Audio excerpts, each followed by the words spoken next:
So hi friends, welcome to my YouTube channel Infinite Knowledge, and today we are talking about how to generate a rectangular wave in 8051 microcontroller. तो मुझे एक comment आया था कि मैं rectangular पर भी वीडियो बनाऊं, स्क्वायर वेव पर और पल्स विड्थ पर मैंने ऑलरेडी वीडियो बना के रखा है। तो जो आप वो पहले देख लोगे तो आपको रेक्टेंगुलर समझने में बहुत आसानी होगी। तो मैंने लिंक डिस्क्रिप्शन में दे रखी है, तो आप पहले वो वीडियो देख लो और उसके बाद ये वीडियो देखना, तो आपको अच्छे से समझ आएगा, कुछ नया सीखने को मिलेगा। तो अभी हम स्टार्ट करते हैं। पहले write a program to generate a rectangular frequency of 600 hertz. 600 hertz frequency दी है रेक्टेंगुलर वेव की और 70% ड्यूटी साइकिल भी दिया है। क्रिस्टल फ्रीक्वेंसी कितनी दी है हमारी 11.0592 दी है। जो ये नहीं दी तो आप उसको कंसिडर भी कर सकते हो, 12 भी कंसिडर कर सकते हो और 11.0592 भी कंसिडर कर सकते हो। और generate output at port pin 2.3 ये हम यूजुअली यूज़ कर रहे हैं। लास्ट दो प्रोग्राम में भी हमने यही पिन यूज़ की थी। 24 नंबर पिन है, पिन 2.3। तो पहले तो आपको समझना पड़ेगा कि ये दिया क्या है। ये 600 हर्ट्स और 70% ड्यूटी साइकिल हमको कहना क्या चाहता है। तो आपने देखा होगा कि जो स्क्वायर वेव होता है हमारा सिंपली वो कैसा होता है, ऐसा होता है। मतलब उसकी जो पल्स विड्थ है, ये जो पल्स विड्थ है ना, वो सेम रहती है दोनों में। मतलब जब आप यूजुअली इसको क्या बोलते हैं, इसको हम बोलते हैं पल्स विड्थ बोलते हैं इसको। और जो ये 1 है और ये 0 है, जो वाई एक्सिस पर मैं वोल्टेज ले लेता हूँ, तो ये 1 है और ये 0 है तो इसको हम पल्स विड्थ बोलते हैं। और जो ये है, मतलब जब 0 है, उसको हम क्या बोलते हैं, स्पेस विड्थ बोलते हैं। ये एक पल्स विड्थ है और ये वाली स्पेस विड्थ है, ये स्पेस विड्थ है। तो ये तो स्क्वायर वेव है। तो स्क्वायर वेव में क्या है, दोनों जो टाइम पीरियड है पल्स विड्थ का और स्पेस विड्थ का, दोनों का टाइम पीरियड क्या है, सेम है। ये T1 और T2 ले लेता हूँ, तो T1 is equal to T2 है। तो जो टोटल टाइम पीरियड है वो T1 plus T2 is equal to T1 plus T1 is equal to 2 times of T1, ऐसा आप लिख सकते हैं फॉर T। लेकिन अभी स्क्वायर वेव में क्या है, स्क्वायर वेव में इतना सिंपल नहीं है। स्क्वायर वेव क्या होता है, सिंपल ऐसा होता है। ऐसा आपने देखा होगा कि स्क्वायर वेव के साथ यूजुअली क्या होता है, हम ऐसे लेते हैं, लेकिन अभी हम इधर क्या करते हैं, ये इधर 0 कंसिडर कर लेते हैं और ये 1 कंसिडर कर लेते हैं, क्योंकि नेगेटिव वैल्यू हम नहीं ले सकते और नहीं चाहिए नेगेटिव वैल्यू हमें। तो यूजुअली प्रोग्राम में ये सेम ही है, ये दोनों सेम ही है। तो यूजुअली प्रोग्राम बनाने के लिए हम ये यूज़ करते हैं। तो इधर आप देख सकते हो कि जो पल्स विड्थ है उसकी विड्थ और स्पेस विड्थ है उसकी विड्थ आप कंपेयर कर सकते हो कि पल्स विड्थ की जो विड्थ है वो ज़्यादा है और स्पेस विड्थ की कम है। तो ये मेन फैक्टर है। और ये जो मेन जो टोटल है वो टाइम पीरियड है T। तो अभी हम यहाँ आ जाते हैं। ये आपको पता चल गया होगा कि ये पल्स विड्थ है, ये स्पेस विड्थ है और ये पूरा टाइम पीरियड है। अभी इसका यूज़ क्या होता है, टाइम पीरियड मतलब अभी हमें फ्रीक्वेंसी दी रखी है। फ्रीक्वेंसी हमारी क्या है, 600 हर्ट्ज है।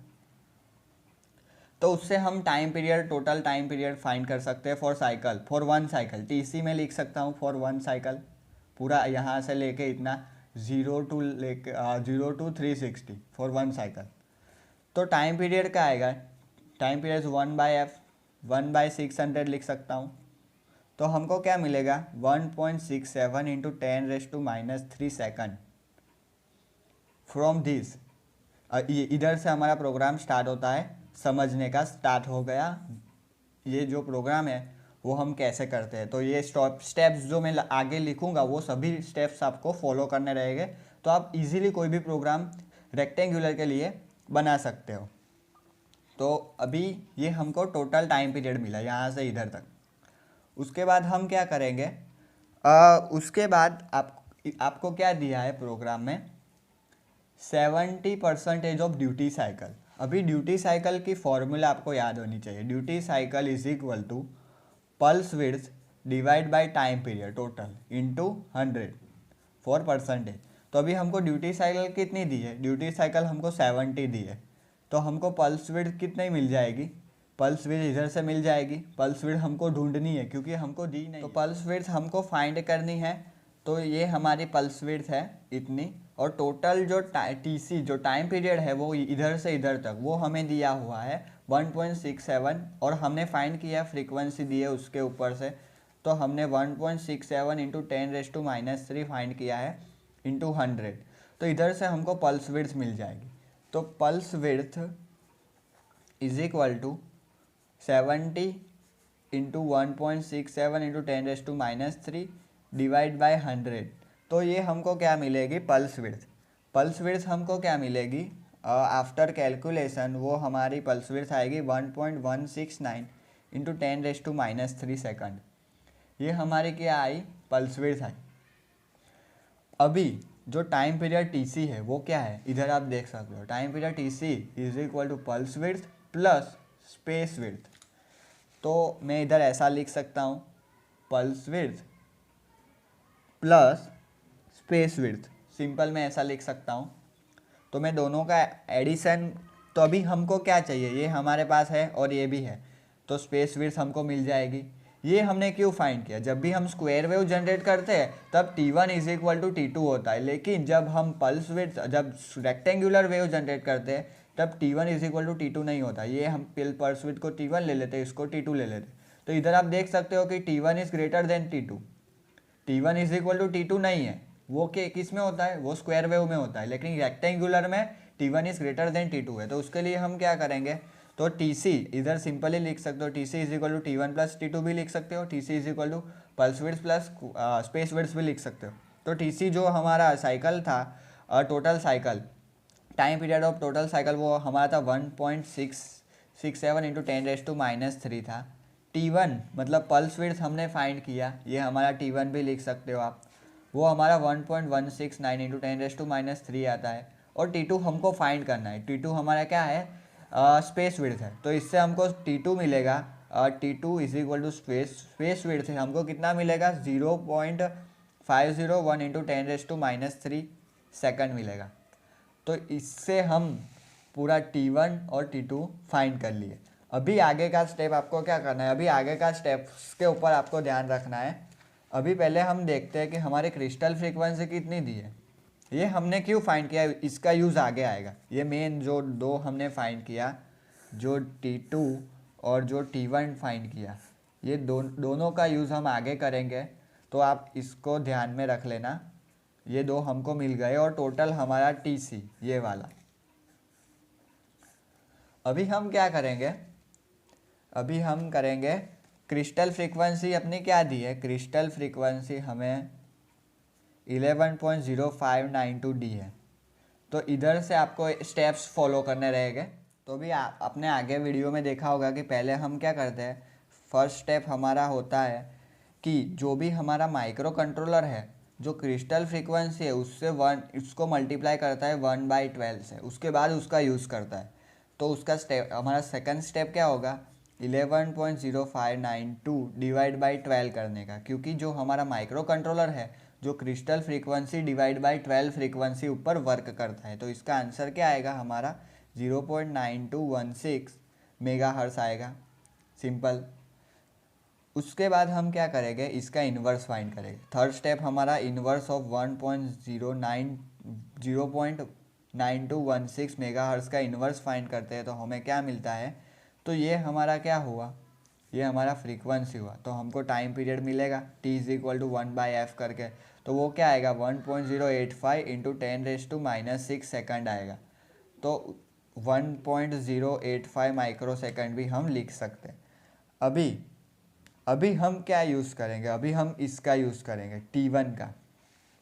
अभी क्यों T1 का यूज़ करेंगे, क्योंकि हमको इतने टाइम के लिए ऑन रखना है, हमारा मतलब 1 चाहिए, पोर्ट 2.3 ऊपर 1 चाहिए इतने टाइम के लिए, ये 1 है और ये 0 है। तो इसको इतने टाइम के लिए 1 रखने के लिए टाइमर में हम जो वैल्यू ऐड करेंगे, इधर हम टाइमर 1 का यूज़ करेंगे। तो टाइमर 1 में कौन सी वैल्यू ऐड करनी है, मतलब TH1 और TL1 में कौन सी वैल्यू ऐड करनी है, वो हमें इसके ऊपर से पता चलेगा। तो वो देखते वो कैसे पता चलेगा, तो फोर्थ स्टेप हमारा क्या है, तो जो T1 आया था वो हमारा क्या आया था 1.169 इंटू 10⁻³ और जो फ्रीक्वेंसी आई वो इतनी आई। तो इधर आपको क्या करना है, जो T1 आया था वो लिखना है और उसको डिवाइड करना है किससे, 1.085 माइक्रोसेकंड, 1.085 इंटू 10⁻⁻6 से डिवाइड करना है। तो इसका आंसर क्या आएगा, इसका आंसर आएगा 1077.42। तो इसको हम अप्रोक्सीमेटली 1077 लिख सकते हैं। तो इसके बाद हमें क्या करना है, इसके बाद जो हम मोड यूज़ करने वाले हैं टाइमर में, जो हम टाइमर यूज़ करेंगे उसमें हम मोड 1 का यूज़ करेंगे। मोड 1 का यूज़ हम यूजुअली करते हैं, मोड 0 का नहीं करते, क्योंकि मोड 0 हमारा क्या है 13 बिट का है और मोड 1 हमारा 16 बिट का है। 16 बिट मतलब वो 00002 टू FF तक जाता है। तो इसके लिए जो ये वैल्यू आई उसका यूज़ करके हम क्या फाइंड करेंगे, TH1 और TL1 फाइंड करेंगे। और किसके लिए, फॉर T1, ये वाले पर्स के लिए। ऑन 1 कंडीशन, जब 1 रहता है इतने टाइम के लिए 1 रहता है उसके लिए, और जब 0 लेता है तो फिर हम इसका यूज़ करेंगे T2 का, इसका यूज़ करेंगे और फिर से TH1 और TL1 फाइंड करेंगे। लेकिन पहले ड्यूरिंग ऑन टाइम, इधर मैं ऐसा लिख देता हूँ ड्यूरिंग ऑन टाइम, तो आपको समझ आ जाएगा। तो ऑन टाइम के लिए मैं फाइंड करता हूँ।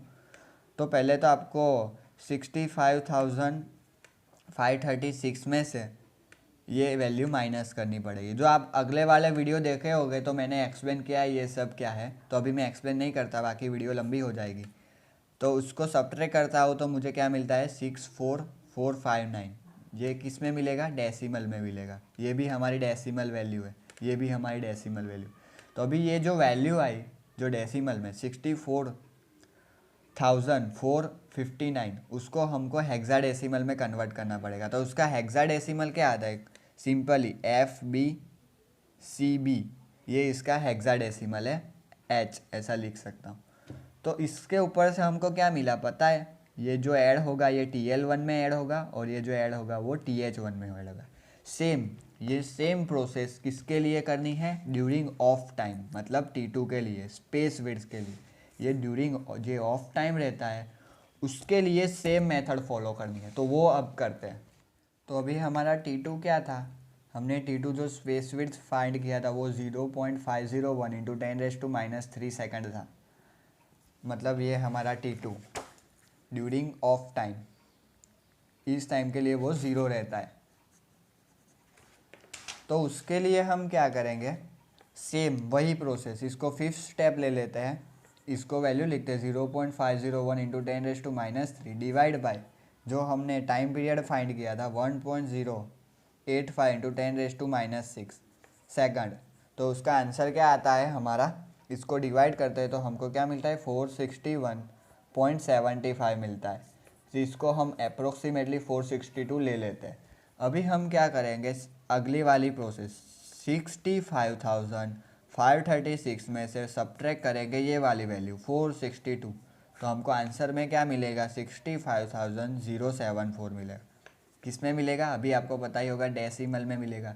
अभी उसका हेक्साडेसिमल करते हैं तो हमें क्या मिलेगा FE32 हेक्स, ये वैल्यू मिल गई। उसका मतलब जो ये वैल्यू है, ये जो LSB है वो हमारा कहाँ जाएगा, TL1 में जाएगा, टाइमर रेजिस्टेंस में यूज़ करेंगे, और ये हमारा TH1 में जाएगा।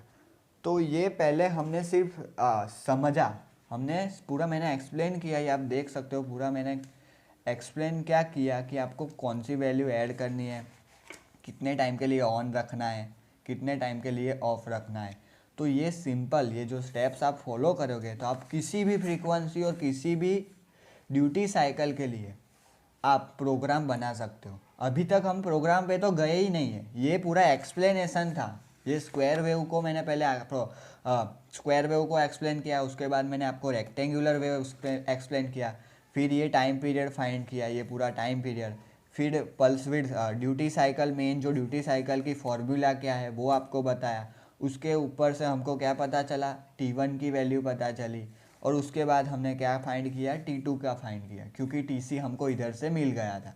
और ये आपको हमेशा ये दो चीज़ ही एग्जाम्पल में दी जाएगी, फ्रीक्वेंसी दी जाएगी और ड्यूटी साइकिल दी जाएगी, और आपको यही स्टेप फॉलो करना पड़ेगा फॉर T1 और T2 फाइंड करने के लिए कि वो कितने टाइम के लिए ऑन रहता है और कितने टाइम के लिए ऑफ रहता है। तो अभी हम जाते हैं हमारे मेन प्रोग्राम की ओर, और अभी इसका यूज़ होगा। ये जो हमने दो वैल्यू फाइंड किए ना, वो क्यों फाइंड किए? ऑन ऑफ करवाने के लिए। अभी इसका यूज़ हम प्रोग्राम में देखते हैं। तो अभी हम प्रोग्राम पे जंप करते हैं। तो पहले ORG 0000 हैक्स लिख देते हैं फॉर स्टार्टिंग। उसके बाद हम क्या करेंगे, टाइमर को ऑन करवाना है। कौन सा टाइमर यूज़ कर रहे हैं हम? टाइमर 1 का यूज़ कर रहे हैं, और टाइमर 1 इन मोड 1 इसका यूज़ कर रहे हैं हम।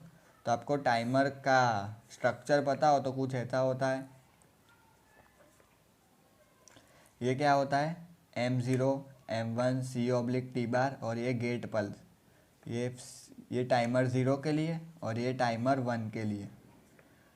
लोअर 4 बिट टाइमर 0 के लिए, इधर मैं टाइमर 0 लिख दूँ। ये टाइमर 0 के लिए और ये टाइमर 1 के लिए। तो ये जो गेट बिट है ये हमारी C/T बार है, ये M1 है और M0 है। तो आपको पता होगा कि हम मोड कैसे सिलेक्ट करते हैं, 0101 0011। ये सब मैंने एक्सप्लेन किया है आगे वाले वीडियो में। तो ये मोड 0 के लिए, ये मोड 1 के लिए, ये मोड 2 के लिए, मोड 3 के लिए। तो अभी हम कौन सा मोड यूज़ कर रहे हैं? ये वाला। और किस में? टाइमर 1 में। तो ये टाइमर 1 का है। तो ये टाइमर 0 का तो यूज़ ही नहीं कर रहे हैं, तो ये सब कुछ 0 हो जाएगा। और इधर क्या आएगा? 01 आएगा, क्योंकि हम टाइमर मोड 1 का यूज़ कर रहे हैं और टाइमर 1। तो इधर 01 आएगा और ये सब कुछ 0 हो जाएगा। तो ये क्या हमको मिला? 10 हैच मिला इसके ऊपर से। तो इसमें हमने 10 हैच ऐड किया। तो ये तो हमने टाइमर बनाया। अभी क्या करना है? अभी हमको पहले ऑन रखना है इतने टाइम के लिए, और उसके बाद ऑफ करना है। तो ये जो इतने टाइम के लिए ऑन रखना है T1 टाइम के लिए, और हमने उसको पल्स विड्थ बोला था। तो उसके लिए हमने क्या किया है? उसके लिए हमने TH1 और TL1 में वैल्यू फाइंड की है ड्यूरिंग ऑन रखने के टाइम के लिए। जो TH1 और TL1 में कौन सी वैल्यू ऐड होगी हमारे टाइमर पे, हमने ऑलरेडी फाइंड करके रखी है। तो मैं उसको ऐड कर देता हूँ। TL1 में हमारा आएगा 0CBX, और TH1 में क्या आएगा हमारा? 0FBH आएगा। तो ये क्या होगा? ये वैल्यू क्या इंडिकेट करेगी कि हमारी वैल्यू FBCB है। तो इंक्रीमेंट होती जाएगी। वो इंक्रीमेंट होती जाएगी कब तक? FFFF तक। और FFFF तक होने के बाद वो क्या हो जाएगी? 000 है। और इधर क्या है जो होगा? जो ओवरफ्लो फ्लैग है वो अफेक्ट होगा। इधर हमारा ओवरफ्लो फ्लैग अफेक्ट होके 1 हो जाएगा, सेट हो जाएगा। तो इधर हम क्या करते हैं? पहले टाइमर में वैल्यू ऐड कर दी, उसके बाद हम क्या करेंगे? सेट बिट P 2.3 ये वाले पिन के ऊपर हमको आउटपुट चाहिए। तो ये जो पिन 2.3 ऊपर पहले हमको 1 कर दिया उसको सेट करके। पहले कोई भी वैल्यू थी, 0 थी, 1 थी, लेकिन उसको हमने सेट कर दिया, मतलब यहाँ से वो सेट होगा। और उसके बाद हम क्या करेंगे? टाइमर को स्टार्ट कर देंगे। तो सेट बिट TR1 का यूज़ क्या होता है?